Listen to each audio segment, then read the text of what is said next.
Makukulay at nagdalakihang puppet o mahiganga, nagbigay saya sa Santa Ana, Pampanga. Tunghayan sa report. Masaya at makulay ang pagsalubong ng bagong taon sa Santa Ana, Pampanga. Sa muling pag-indak ng mga makukulit, malalaki at masisiglang mechanical puppets para sa taunang Mahiganga Festival.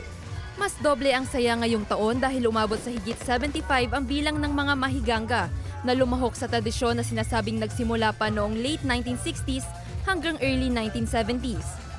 Buhay na buhay ang sining sa paggawa ng mahiganga na aktibong nilahukan ng mga kabataan. Level up ang mga performance ng mga mahiganga ngayong taon. May mahiganggang namasko, mahiganggang sumayaw ng jazz. Present din sa okasyon ang mahiganggang nag-perform na tila hango sa Squid Game.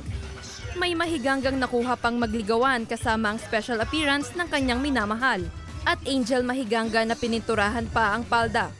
The strong personality of the Mahigangas itself is a representation of the giant dreams of the people of Santa Ana. They lead the procession, the street of Santa Ana, to sway away bad.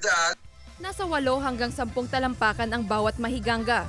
95% ng mga material na ginamit sa paggawa nito ay recycled tulad ng sako, kawayan, bote, bakal at iba pa.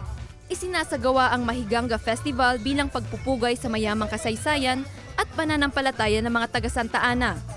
Hango ang mahiganga sa anyo ni San Juan Bautista, ang patron ng bayan na sumisimbolo sa pananampalataya, pagkakaisa at malikhaing diwa ng mga mamamayan.